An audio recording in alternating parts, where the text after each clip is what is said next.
Headlines के प्रायोजक हैं टफ कॉन टीएमडी। अब इंडिया बनेगा एक्स्ट्रा टफ।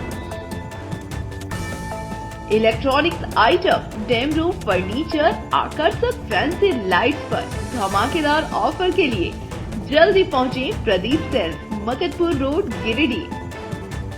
हड्डी, नस एवं जनरल बीमारियों के इलाज में ना करे विलंब। पहुंचे पार्वती हॉस्पिटल, पता कॉलेज मोड़ के निकट, रेलवे ओवरब्रिज के पूर्व की ओर, सीहोडी, गिरिडीह। पिछले 100 वर्षों से आपके भरोसे का साथी काजिम अली हार्डवेयर, सोमानी के एक्सक्लूसिव शोरूम के साथ सभी प्रकार की टाइल्स, मार्बल, ग्रेनाइट और सैनिटरी आइटम विक्रेता। पता करबला मैदान के सामने, बरवाडी, गिरिडीह। अनीता इलेक्ट्रिक स्टोर लेकर आए हैं ऑफर ही ऑफर। खरीदारी के लिए आज ही पहुंचे, पता बाभन टोली मोड़, गिरिडीह। इस संतान दंपति के लिए वरदान Navdeep nursing home and IVF centre. इसके साथ ही स्त्री एवं नेत्र संबंधित बीमारियों के उपचार का पता बिशनपुर, पचम्बा थाना के निकट, गिरिडीह। लोक आस्था का महापर्व छठ नहाय खाए के साथ हुआ शुरू। पवित्रता और शुचिता के प्रतीक महापर्व को लेकर हर जगह उल्लास का माहौल। बरगढ़ा स्थित निखल लॉन्ज में शॉर्ट सर्किट से लगी आग, लॉन्जी कर्मियों की सूझबूझ से टला बड़ा हादसा। फायर ब्रिगेड की टीम ने तत्काल आग पर पाया काबू। विधानसभा चुनाव को लेकर मतदान कर्मियों को दिया गया प्रशिक्षण। जिला निर्वाचन पदाधिकारी नमन प्रियेश लकड़ा ने प्रशिक्षण का लिया जायजा। संबंधित अधिकारियों को दिया आवश्यक दिशा निर्देश। और जेएलकेएम प्रत्याशी नवीन आनंद चौरसिया ने पीरटांड इलाके में चलाया जनसंपर्क। बाबूलाल मरांडी ने प्रेस वार्ता कर उठाया झारखंड में भ्रष्टाचार का मुद्दा।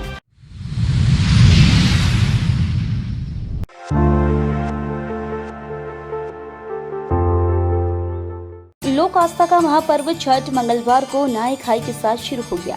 पवित्रता और शुचिता के प्रतीक इस महापर्व को लेकर हर जगह उल्लास का माहौल है।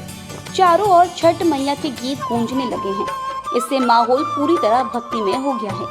4 दिवसीय इस अनुष्ठान के पहले दिन व्रतियों के घरों में पूरी साफ सफाई और पवित्रता के साथ कहीं कद्दू तो कहीं कोहड़ा, भात, चने का दाल सहित अन्य व्यंजन बनाया और फिर पूजा अर्चना के बाद व्रतियों ने ग्रहण किया।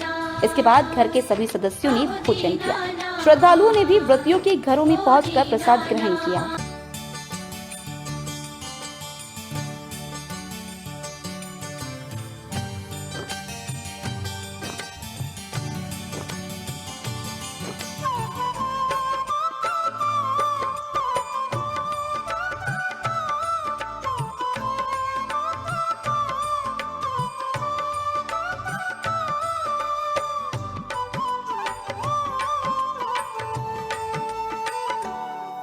हो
शहर के बरगंडा स्थित महाराजा जरासन चौक के पास निखल लॉन्च के किचन रूम में मंगलवार को शॉर्ट सर्किट से आग लग गई।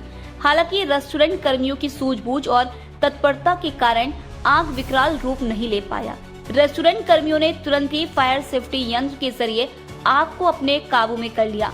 बाद में फायर ब्रिगेड की टीम ने तुरंत मौके पर पहुंचकर आग को बुझा दिया, जिससे निखल लॉन्च में आग के कारण होने वाले बड़े नुकसान को रोक दिया गया। हालांकि रेस्टोरेंट में आग लगने के कारण आसपास के लोग कुछ समय के लिए भयभीत दिखे, जिसके कारण अफरा तफरी का भी माहौल रहा।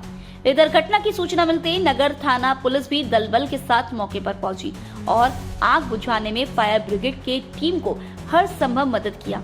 मौके पर मौजूद थाना प्रभारी शैलेश प्रसाद ने बताया कि किचन शेड में शॉर्ट सर्किट के कारण बिजली बोर्ड में आग लगी थी, लेकिन रेस्टोरेंट कर्मियों की सूझबूझ से आग पर तुरंत काबू पा लिया गया, जिससे ज्यादा बड़ा नुकसान नहीं हुआ है।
ये आग लगने की सूचना मिली थी। तुरंत फिल्म फायर ब्रिगेड के साथ यहाँ पहुँच करके आग पे काबू पा लिया गया। किसी तरह कोई जान माल की क्षति नहीं हुई। सर कहाँ आग लगा? निगर होटल है, निगर होटल के लॉन्च पे। किसी तरह का कोई नुकसान तो? कुछ पार्ट जला है, बाकी ऐसे किसी को किसी तरह का जानी माली नुकसान नहीं हुआ। अभी काबू पा लिया गया है। आग में नियंत्रण पा लिया गया।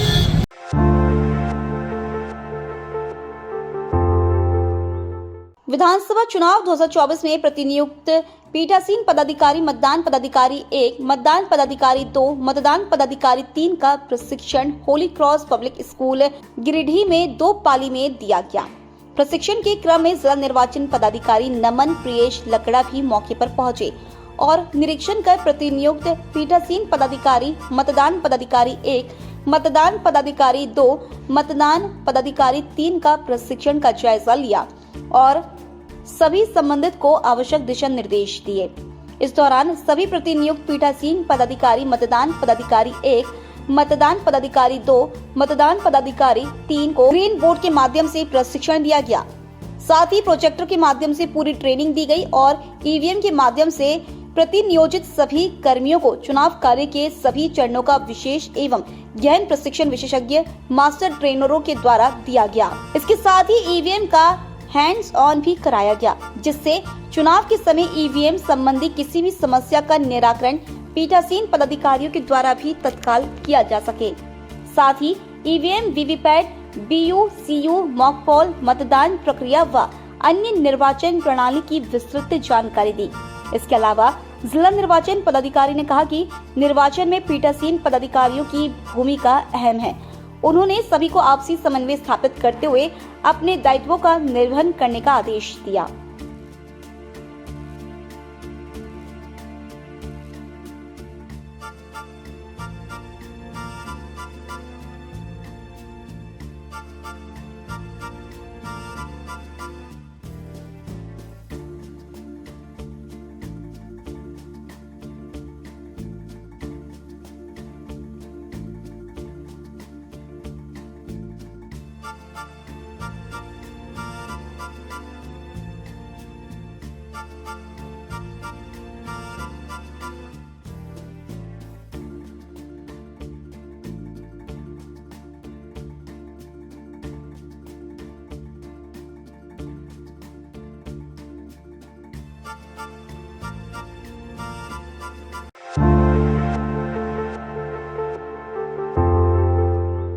भारतीय जनता पार्टी के प्रदेश अध्यक्ष बाबूलाल मरांडी ने कहा कि झारखंड के संताल इलाके में लगातार रोहिंग्या मुसलमानों की संख्या में वृद्धि हुई है, वहीं आदिवासियों की जनसंख्या में कमी देखी गई है। बाबूलाल मरांडी ने कहा कि चूंकि संताल परगना का इलाका पश्चिम बंगाल से सटा हुआ है, इसलिए रोहिंग्या मुसलमान की झारखंड में घुसपैठ हुई है। भारतीय जनता पार्टी की सरकार बनेगी तो इस पूरे मामले की जांच के लिए SIT का गठन किया जाएगा। बाबूलाल मरांडी ने कहा कि भाजपा की सरकार बनते ही 25,000 किलोमीटर सड़क बनाई जाएगी। SC/ST का आरक्षण यथावत रहेगा, जबकि OBC का आरक्षण 27% कैसे हो, इसका मार्ग प्रशस्त किया जाएगा। उन्होंने भारतीय जनता पार्टी छोड़ने वाले नेताओं पर प्रतिक्रिया देते हुए कहा कि राजनीति में आना जाना लगा रहता है और इससे कुछ भी फर्क नहीं पड़ता। बाबूलाल ने कहा कि इस चुनाव में NDA की लहर है। आपका मुकाबला किससे है? पहली बात तो मैं कहूँगा कि धनबाद ही नहीं, धनबाद तो मैं पूरी तरह से अस्वस्थ हूँ, क्योंकि वहाँ की जनता ने हमें लगातार प्यार दिया। 2004 से 14 तक हम वहाँ लोकसभा के सांसद भी रहे हैं। 4 में भी लोगों ने जिताया, 6 में भी जिताया, 9 में भी जिताया और 19 में भी वहाँ से हमें विधायक लोगों ने बनाया। और मैं कह सकता हूँ पिछले की उसके बाद पंचायती राज को भी मजबूत करने के लिए मुखिया का जो मानदान है, क्या बोलते हैं, जो उनको मानदेय जो मिलता है, सरकार बनते ही उसको 5,000 रुपये और 5 लाख नए रोजगार के अवसर भी अलग अलग क्षेत्रों में सृजित किया जाएगा। नियुक्ति में एक विशेषताएं होगी, नेटवर्क के भी विस्तार यहाँ किया जाएगा। जैसे आप सब लोग देख रहे हैं कि रेलवे लाइन बन गया है, अब एक ट्रेन गोड्डा से इधर क्या कहते हैं दिल्ली की ओर भी आप जाना प्रारंभ हुआ। अब यहाँ के लोगों की एक मांग होती है। उसके बाद क्योंकि झारखंड में बेकारी भी है, बेरोजगारी भी है, लोग पलायन भी करते हैं, तो ग्रामीण क्षेत्रों में आजीविका को बढ़ाने के लिए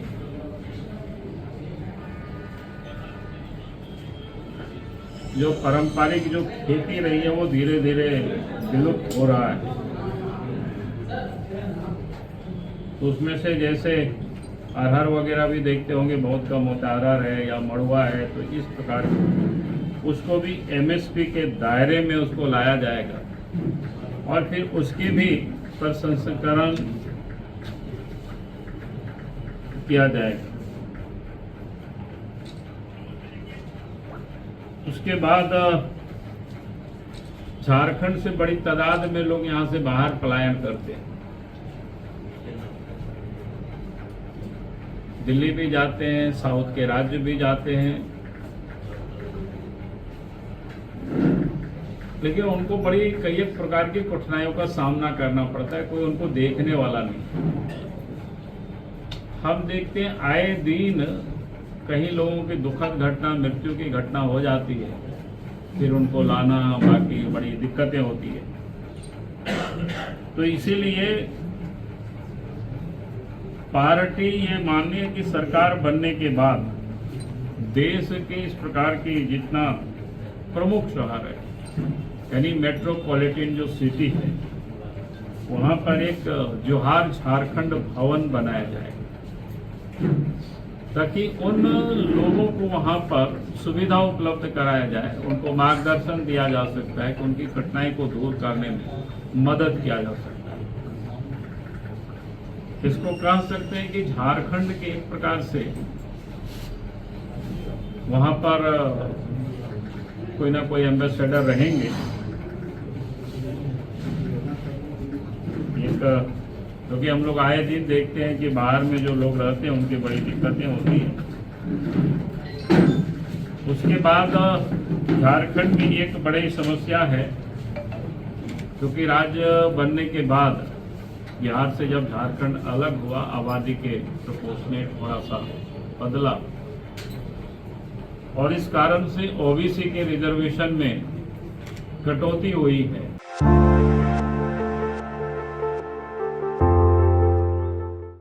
गिरिडीह विधानसभा सीट से जेएलकेएम प्रत्याशी नवीन आनंद चौरसिया ने अपनी जीत सुनिश्चित करने के लिए पूरी ताकत झोंक दी है।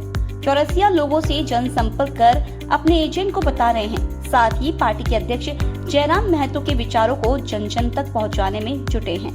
इसी कड़ी में नवीन आनंद चौरसिया पीरटांड के हल्लाडीह, सीमरकोड़ी, खूखरा आदि इलाकों का दौरा कर लोगों को अपने पक्ष में गोलबंद किया। इस दौरान उन्होंने जयराम महतो द्वारा नया झारखंड बनाने का जो सपना देखा गया है उसके बारे में बताया। साथ ही मूलवासी लोगों के अधिकारों को लेकर जयराम महतो द्वारा चलाए जा रहे अभियान से जुड़ने की अपील की गई।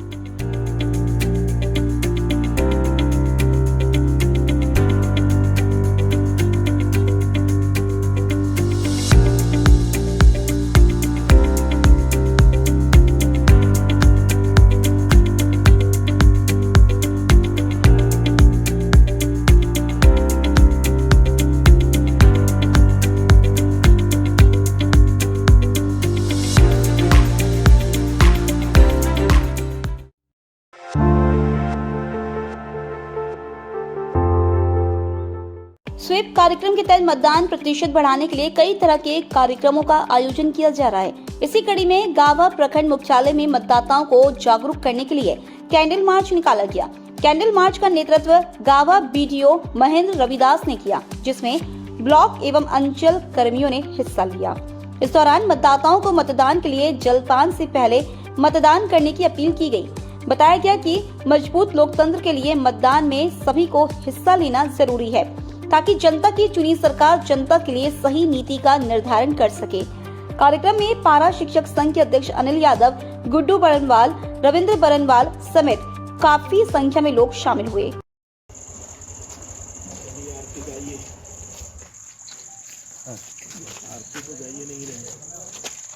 तो क्या करेंगे? मतदान करेंगे। 30 नवंबर को क्या करेंगे? मतदान करेंगे। पहले मतदान फिर जलपान।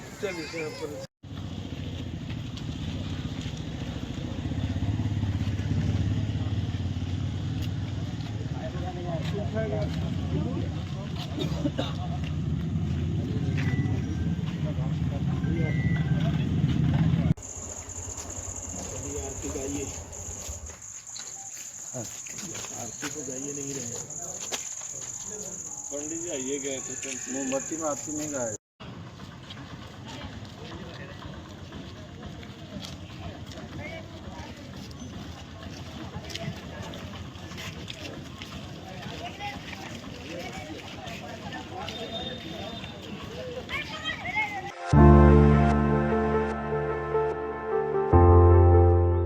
झारखंड विधानसभा चुनाव के मद्देनजर सभी राजनीतिक पार्टियां अपना चुनावी एजेंडा जनता को बता रही है।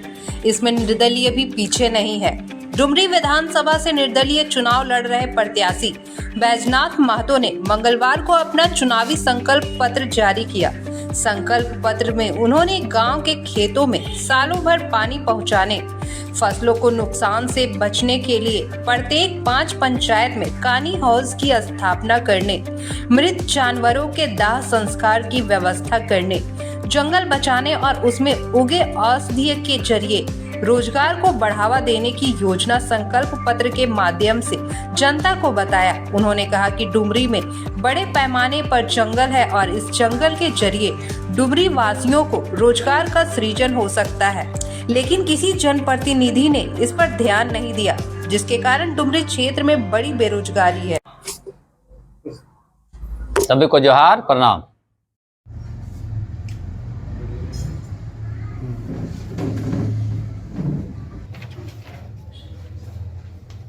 झारखंड विधानसभा चुनाव आम चुनाव हो रहा है और 33 से डुमरी विधानसभा से हम भी एक स्वतंत्र प्रत्याशी के रूप में हैं। क्योंकि राष्ट्रीय पार्टी, क्षेत्रीय पार्टी का अपना अपना घोषणा पत्र होता है, लेकिन वो राज्य लेवल पर, देश लेवल पर घोषणाएं होती आ रही है।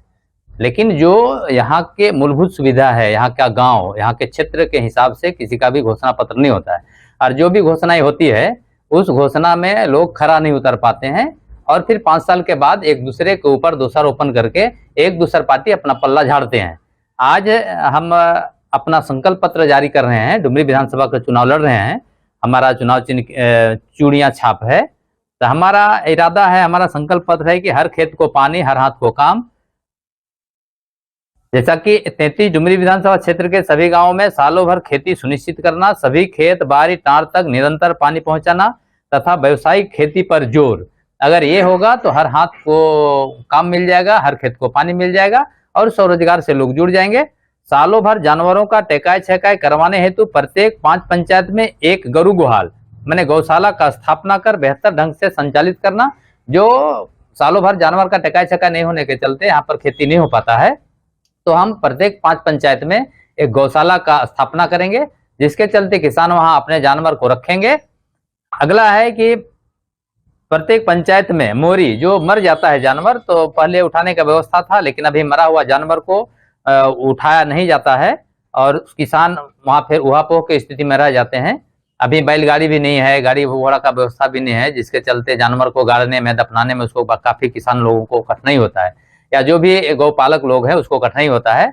तो हमारे विधायक बनने से एक व्यवस्था होगा कि हर पंचायत में जिनका भी जानवर मर जाए तो वो एक कॉल करेंगे तो गाड़ी उनके पहुंच जाएगा, और पहुंचने के बाद फिर हम उस जानवर को दफनाने का भी पूरी व्यवस्था सुनिश्चित करेंगे।